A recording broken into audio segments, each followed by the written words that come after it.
gimana sih Pak untuk selama ini Bapak itu menangani atau caranya mengatasi kendala tersebut, atau katakanlah mungkin salah satunya hama itu dilakukan apa saja pencegahannya Ya. mungkin salah satunya. Pertama kita harus bekerja sama, tidak boleh sendiri. Ini merupakan sebuah hamparan yang luas, tetap harus bekerja sama. Dalam hal ini pihak-pihak yang terkait, diantaranya BPP, Badan Penyuluh Pertanian, Oh iya, Badan Penyuluh Pertanian. Kecamatan Petanaan, dan dengan pihak-pihak penyuplai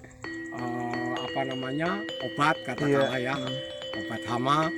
Bagaimana kita bisa memberikan sumbangsih, petani tidak terlalu banyak kerugian terhadap sebuah.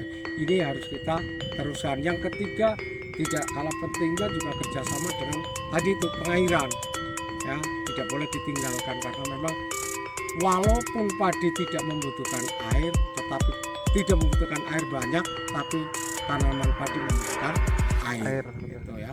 Jadi jangan salah, seolah-olah padi ini membutuhkan air yang banyak. Sebenarnya salah, membutuhkan air tapi tidak terlalu banyak, tidak setiap saat ada air.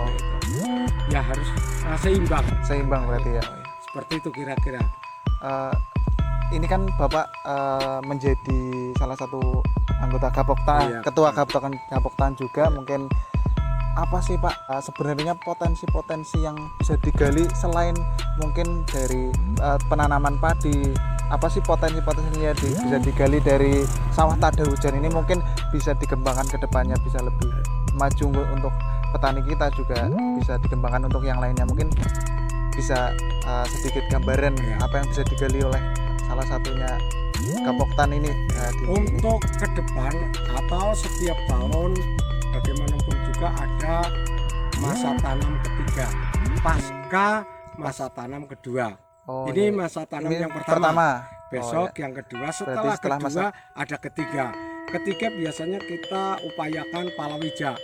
Palawija Ya, berarti bisa seperti kacang hijau, ya, kacang kedelai hijau dan ya. sebagainya. Iya, Ada juga, kami juga menghendaki para petani lebih giat kembali mengolah tanahnya ini, jangan hanya sekedar kacang hijau, terus kedelai, tapi bisa saja dengan cara palawija yang lain. Mungkin menanam sayuran, juga menanam buah-buahan kayak semangka dan sebagainya. Ini potensi di Kewanggunan sangat luar biasa. Sudah dicoba berulang-ulang, saya kira berhasil. Oleh karena itu para petani harus bisa membangkitkan diri, jangan hanya mengandalkan dari sistem yang sudah ada, mungkin yang sudah terdahulu yang terdahulu selalu dilakukan. Tapi bagaimana cara menginovasi? Betul, itu adalah salah satu produk baru. Ya, walaupun bukan baru, bisa barang baru yang belum ada menjadi ada, tapi yang sudah ada ditingkatkan menjadi produk baru juga. Kira-kira itu bisa saja nanti buah ya yang sekarang sedang mungkin trending. Ya tren. Ya ada bisa ditanam semangka melon lain-lain, atau mungkin buah-buahan lah bisa ya dari varietas lain lah yang bisa digalakan oleh petani itu sendiri. Ini harapan Bapak ke depannya sebagai petani juga untuk seluruh petani Indonesia itu, agar kita bisa katakanlah merdeka lah, bisa pertanian ini bisa maju dan petani-petani kita juga bisa merasakan manisnya dari buah mereka bertani itu. Harapan Bapak itu bagaimana? Apa saja yang mungkin bisa disampaikan kepada kita semua dan kepada otoritas terkait, pemerintah juga harapannya? Yang pertama, petani merupakan sebuah sosok guru perekonomian bangsa Indonesia. Ya, dari sektor pangan ini memang harapan kami jangan henti-hentinya para petani ini membuat satu terobosan terhadap produk-produk pertanian ini. Jangan hanya mengandalkan hanya padi di sawah tada hujan, tetapi membuat produk-produk yang baru yang menjadi andalan bagi kehidupan manusia. Betul. Ya, bisa saja produk ini bisa dimanfaatkan oleh masyarakat setempat. Juga oleh masyarakat lain betul. ya. Bisa misalkan kacang hijau ya, bisa dicampur adukan dengan produk yang lain sampingnya, atau apa namanya menanam yang sifatnya beraneka ragam. Betul.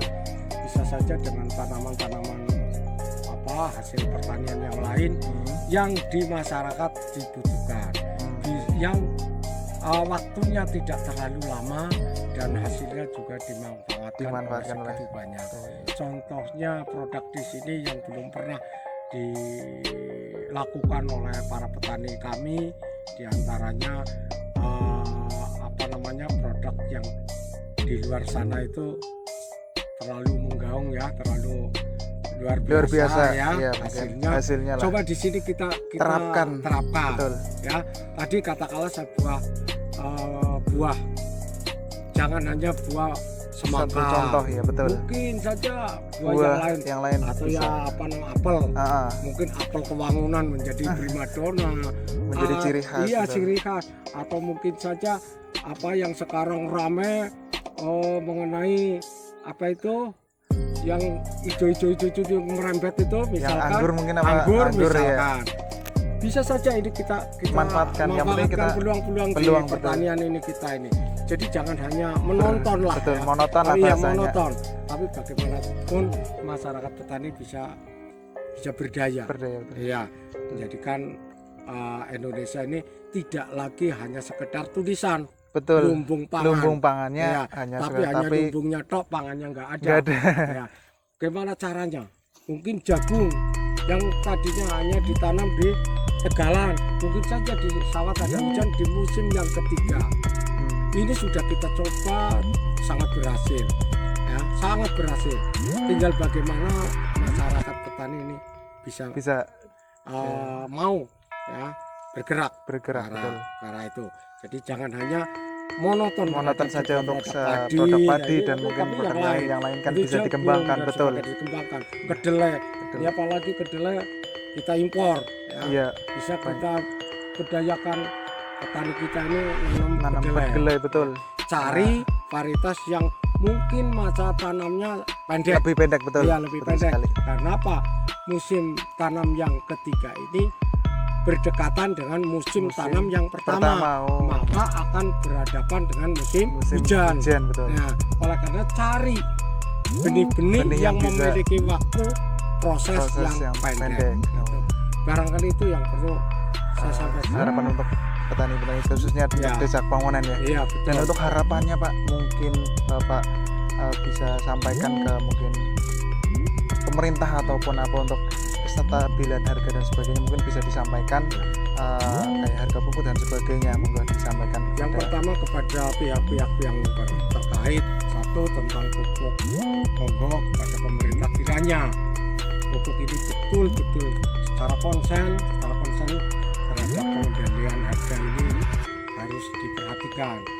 Yang kedua juga pendistribusian. Kami sudah memiliki alat yang namanya kartu tani, tapi jangan hanya mendapatkan kartunya, tapi pupuknya sama sekali sulitnya bukan main. Maka ini tolong kepada pihak-pihak yang terkait bisa diminimalisir terhadap satu kendala di dalam distribusi pupuk, sehingga petani betul-betul mendapatkan pupuk sesuai dengan harga yang ditentukan oleh pemerintah. Yang kedua tentang hasil produksi pertanian. Pasca hasil atau panen, jangan sampai petani jadi penonton kembali. Sudah memanen tapi harganya jatuh luar biasa. Secara matematik tidak bisa dihitung untuk biaya-biaya yang produksi yang kita keluarkan. Harga gabah tidak seimbang dengan biaya operasional dan sebagainya. Maka tolong pihak yang terkait, jika nanti musim tanam, tolong kendalikan harga dengan sebaik-baiknya sehingga petani ini merasakan benar-benar merasakan manisnya seorang petani. Betul. Dari hasil pertanian itu sendiri. Ya, barangkali itu yang menjadi titik tolak. Apapun produk apapun, tolong kepada pihak yang terkait, pemerintah dalam hal ini, Dinas Pertanian, Dinas Perdagangan, dinas-dinas yang terkait dengan pertanian ini, tolong kami dibantu masyarakat petani terkait dengan produk hasil pertanian ini. Jangan sampai jatuh, ya, tapi paling tidak petani bisa mendapatkan hasil manisnya terhadap hasil pertanian itu sendiri. Barangkali itu, terima kasih. Mungkin itu saja Bapak. Terima kasih untuk sedikit banyaknya informasi yang disampaikan untuk halayak masyarakat ramai di luar, dan bagaimana kita juga dari masyarakat berharap agar petani bisa lebih baik lagi dan bisa lebih maju, bisa merasakan manfaatnya, manisnya, bisa mengolah hasil pertaniannya dengan menghasilkan hasil yang sangat manis. Ini adalah Indonesia adalah sebagai lumbung pangan dunia, katanya. Lumbung pangan dunia salah satunya dari pertanian padi. Kita harapkan bukan hanya tulisan ataupun omongan saja, tapi faktanya itu ada di lapangan. Petani-petani itu bisa merasakan semuanya manisnya. Ya, terima kasih atas waktunya. Semoga hasil tanamnya ini di Desa Paonan baik dan bisa dirasakan manfaatnya, Pak. Amin. Terima kasih. Ya. Ya. Assalamualaikum warahmatullahi wabarakatuh. Waalaikumsalam warahmatullahi wabarakatuh. Terima kasih sudah menonton channel SPD TV. Jangan lupa like, comment, share, and subscribe.